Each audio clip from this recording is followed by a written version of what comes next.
સ્વામીજી કહેતા કે સંસારનું જીવન એટલે ઘડીકમાં હોળી ને ઘડીકમાં દિવાળી, ઘડીકમાં ભરતી ને ઘડીકમાં ઓટ. તો ભરતી હોય તો બધાને મજા આવે, ઓટ આવી જાય ત્યારે ખબર પડે, હોળી આવી જાય ને બધું સળગવા માંડે ત્યારે શું થાય. લાઈફના એવા પ્રોબ્લેમ્સ જ્યાં આપણને આપણું એજ્યુકેશન બી કામ ના લાગે, આપણા રૂપિયા કામ ના લાગે, ત્યાં આપણને કોણ કામ લાગે? ત્યાં પ્રગટ ભગવાન જોઈએ. ગુણાતન સ્વામીએ કીધું કે ચિત્રામણના સૂરજથી અજવાળું થાય નહીં, સૂરજ લાઈવ જોઈએ. પેઇન્ટિંગ કરેલા સૂરજથી કંઈ અજવાળું ના થાય, લાઇટ પેઇન્ટિંગ કરેલી નથી, લાઈવ છે. તો એવા પ્રગટ પુરુષ જોઈએ જે આપણી પ્રાર્થના સાંભળે, આશીર્વાદ આપે અને આપણને સુખી કરે. તેવો બીજા યુવક છે ચિરાગભાઈ, લીડર છે યુવકોના, સરસ સેવા કરે છે. વર્ષો પહેલાં જ્યારે ભણતા હતા એન્જિનિયરિંગમાં, સેકન્ડ યરમાં થર્ડ યરમાં હશે, તો બોડીમાં થોડીક તકલીફ થવા માંડી, પેટમાં દુખવા માંડ્યું. લોકલ ડૉક્ટરને બતાવ્યું તો કીધું કે એપેન્ડિક્સ છે. એપેન્ડિક્સનું ઓપરેશન કરી દીધું. કરી દીધા પછી જે જમવાનું ડાયટ આપ્યું તો એ ડાયટ બી ચાલુ કર્યું. ત્યાર પછી બી પેટમાં દુખાવો મટે ને ઉપરથી વધી જાય. જે બી કંઈ જમે તો જમ્યા પછી 5મી મિનિટે વોશરૂમ જવું પડે, બધું નીકળી જાય. એટલે બોડીમાં બ્લડ બને નહીં. હિમોગ્લોબિન 4.5 થઈ ગયું. કોઈ જીવી ના શકે, 5ની નીચે હિમોગ્લોબિન જાય તો ધામમાં જતું રહે. 4.5 થઈ ગયું. પછી બરોડા એક ડૉક્ટરને બતાવ્યો, એ ગેસ્ટ્રોએન્ટરોલોજિસ્ટ હતા. ડૉક્ટરે ચેક કરીને કીધું તો પહેલું તો એવું કીધું કે એપેન્ડિક્સ હતું જ નહીં, ખોટું કાઢ્યું.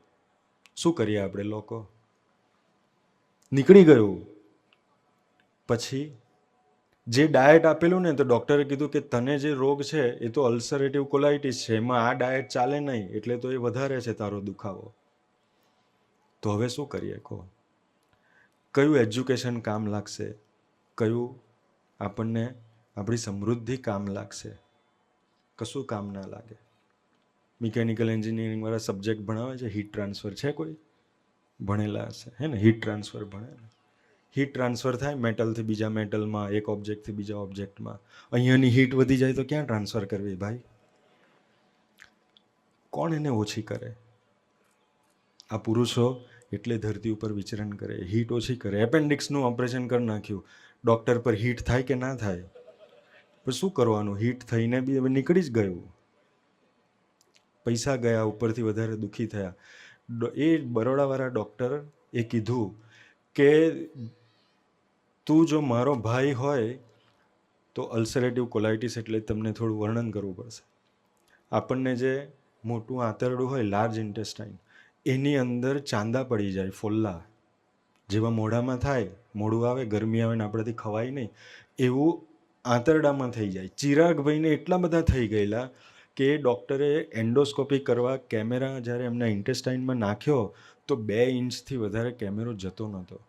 પછી ડૉક્ટરે કીધું કે દ્રાક્ષના ઝુમખા કેવા હોય એટલા બધા ફોલ્લા તારા આંતરડામાં છે, આ કેમેરા જતો નથી. તો એમને કીધું કે શું સોલ્યુશન? સોલ્યુશન તમે સાંભળજો. આવા પ્રશ્નો જીવનમાં આવે ને, સત્સંગ જ કામ લાગે, બીજું કશું કામ ના લાગે. આ પુરુષો જ કામ લાગે, કોઈ એજ્યુકેશન કામ ના લાગે. શોધી કાઢો આપણા સબ્જેક્ટ, કશું કામ ના લાગે. ડૉક્ટરે કીધું કે આનું એક જ ઈલાજ છે, તમારું લાર્જ ઇન્ટેસ્ટાઇન, મોટું આંતરડું કાઢી નાખવું પડશે. તો કે શું કરવાનું? જેને લાર્જ ઇન્ટેસ્ટાઇન કાઢી નાખે એ વ્યક્તિને આખી જિંદગી વોશરૂમ, ટોયલેટ જવાનું જ નહીં. કેમ કે એને એક વેસ્ટ બેગ લટકાઈ આપે, એનું બધું ટોયલેટ એમાં ભેગું થાય. આપણે કલ્પના કરો કે આપણું જ વેસ્ટ આપણે જો અહીંયા ભેગું લઈને ફરવાનું હોય, આપણે ક્યાં જઈ શકીએ? આપણું લાખો રૂપિયાનું પેકેજ આપણને શું કામ લાગશે? આપણું ગમે એટલું રૂપ હશે, આપણને શું કામ લાગશે? કશું ના કામ લાગે. બુદ્ધિ ગમે એટલી હશે, શું કામ લાગશે? એમને કીધું કે તું મારો ભાઈ હોય તો હું કાલે કરી નાખું, એટલી ક્રિટિકલ કન્ડિશન છે. કેમ કે જો અંદરના ફોલ્લા ફાટશે તો કેન્સર થશે, તું મરી જશે, ધામમાં જતો રહેશે. તો ચિરાગભાઈ તો સત્સંગી હતા, તો કીધું કે સ્વામીજીને પૂછ્યા વગર તો કંઈ થાય નહીં. સ્વામીજીને પૂછ્યું તો બીજી બાજુ ગુરુહરિ હરિપ્રસાદ સ્વામીજીની સામર્થ્ય જુઓ. આપણે પ્રસંગનું વર્ણન કરીએ છીએ તો આપણને આમ આંખો ઊંચી થઈ જાય છે કે હારું, આપણને ના થાય તો હારું મહારાજ આવું, અને થાય તો આપણે પૂછવા ના રહીએ, બેહી જઈએ, ડૉક્ટરને કીધું તો કાઢી નાખ્યા રે. પણ એમને સ્વામીજીને પૂછ્યું ને, સ્વામીજીની સામર્થ્ય કેવી!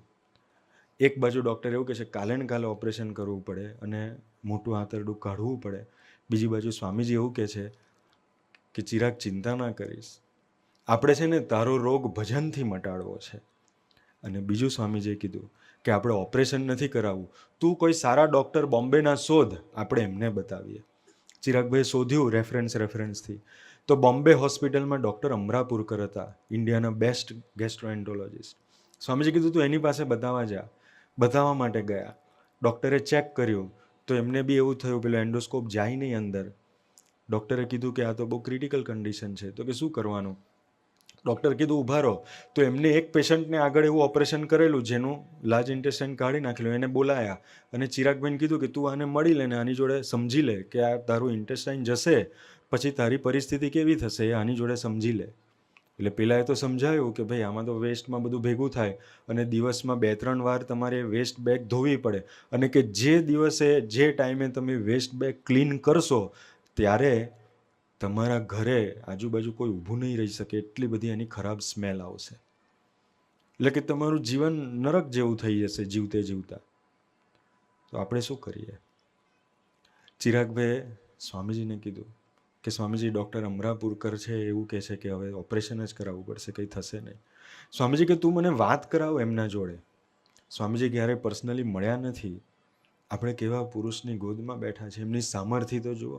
કોઈ ડૉક્ટરને એવું તો કહી જુઓ, એ બી ઇન્ડિયાના ટોપ સ્પેશિયાલિસ્ટ હોય એને કે અમારા ગુરુ છે એટલે તમે વાત કરો. એ વાત કરતા હશે, કરે તો બી ગુરુ જે કે એને મનાતું હશે. પણ સ્વામીજીનો પ્રભાવ કેવો, એમની પ્રતિભા કેવી અને એમનું ઐશ્વર્ય કેવું. સ્વામીજી કે મને વાત કરાવો. સ્વામીજીએ વાત કરી ફોન ઉપર અને ડૉક્ટર અમરાપુરકરને કીધું કે ये लड़का हमारा सत्संगी है. સ્વામીજી કે અમારો દીકરો છે, અને આપણે ઓપરેશન નથી કરવાનું, તમે એની દવા કરો, અમે એના માટે પ્રાર્થના કરશું ને આપણે એનો રોગ પ્રાર્થનાથી મટાડવો છે. સ્વામીજીએ કીધું કે હું પ્રાર્થના કરીશ, ચિરાગભાઈ ભજન કરશે અને તમારે દવા આપવાની. ડૉક્ટર અમરાપુરકર માની ગયા ફોન ઉપર. સ્વામીજીને ક્યારે જોયા નથી, એમને મળ્યા નહોતા. ચિરાગભાઈની ટ્રીટમેન્ટ ચાલુ થઈ અને ત્યારે ડૉક્ટરે ચિરાગભાઈને કીધું કે હવે તમારે આખી જિંદગી તમારા માટે જમવાની 2 જ આઈટમ. શું? મંચુરિયન ને શેઝવાન રાઈસ.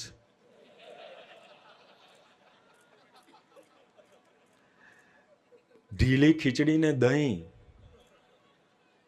એજ શું હતી ચિરાગભાઈ? 20 વર્ષ. ભયંકર ખાવાનો શોખીન વ્યક્તિ. સ્વામીજીનો પ્રેમ કેવો! ચિરાગભાઈ વર્ણન કરતા હતા કે જ્યારે મને આ કન્ડિશન થઈ ત્યારે મારા રિલેટિવ બધા મને આવે અને પૂછે કે આ કેમ થયું, આવું કેમ થાય? તો કે બધાને ખબર કે હું બહારનું બહુ ખાઉં એટલે બધા કે આઈને ટોક જ કરે કે તું હારે બહારનું બહુ ખાતો હશે, બહારનું બહુ ખાતો હશે, જો અમે ના પાડતા હતા, જો અમે આ કહેતા હતા. સ્વામીજીની પાસે જ્યારે ફર્સ્ટ ટાઈમ ચિરાગભાઈ ગયા દર્શન કરવા માટે, જે બરોડાવાળા ડૉક્ટરને મળવા ગયા અને બોમ્બે ગયા, એની વચ્ચે એમની પરિસ્થિતિ એવી હતી કે એમનાથી કશું જમાય નહીં. જમે ને એટલે તરત જ 10 મિનિટમાં વોશરૂમ જવું પડે, બધું નીકળી જાય. સ્વામીજીની સામર્થ્ય કેવી! હરિધામ જ્યારે સ્વામીજી પાસે ગયા કહેવા માટે ત્યારે સ્વામીજી એમની સાથે બેસાડ્યા અને જમાડ્યા. અને ચિરાગભાઈ કે એ દિવસે હું એટલું બધું જમ્યો છે, કેમ કે એટલી બધી ભૂખ લાગે તો 45 મિનિટ સુધી જમ્યો, વેડમીને દાળ ભાત ને કઢીને જે આપે. સ્વામીજી જમી રહ્યા ને કે મારી માટે રાહ જોવે કે આ પૂરું કરે તો હું હાથ ધોઉં. અને ચિરાગભાઈ કીધું કે એ દિવસે હું જમીને ઊભો થયો પણ મને વોશરૂમ જવું પડ્યું નહીં. એ એમની સામર્થ્ય છે. પછી સ્વામીજીએ પૂછ્યું કે બેટા આ થાય કેવી રીતે? આ લોકમાં અને આ પુરુષોમાં ફેર કેટલો છે, આપણે સત્સંગ શું કામ કરવાનો? આવો સાચો પ્રેમ આપનાર ધરતી ઉપર કોઈ છે જ નહીં ભાઈ. એમના મધર ફાધર બી કહેતા હતા, બધા સગા સંબંધી બી કહેતા હતા કે બહુ બહારનું ખાધું ને એટલે આવું થયું. જો સ્વામીજીએ પૂછ્યું કે સ્વામીજીએ કીધું કે આવું આ રોગ થાય કેવી રીતે? એટલે બધા જ કહેતા હતા કે તું બહારનું બહુ ખાય છે એટલે થયું. એટલે ચિરાગભાઈ સ્વામીજીને કહી દીધું કે સ્વામી બધા એવું કહે છે કે હું બહારનું બહુ ખાઉં છું ને એટલે થયું છે. સ્વામીજી કે ના ના ના, ખાવાથી આવું થાય નહીં કે છે, આ રોગ એનો નથી, આ બીજી રીતે થયું હશે, પણ તું ચિંતા નહીં કરતો, આપણે ભજનથી મટાડી દઈશું. સ્વામીજીને બી ખબર જ હતી કે બહારનું ખાવાથી થયો છે, પણ એનો પ્રેમ કેવો કે એમને ક્યારેય આપણી ભૂલને આપણી સામે હાઇલાઇટ નથી કરી, એને આપણને પ્રેમથી ટ્રાન્સફોર્મ કર્યા.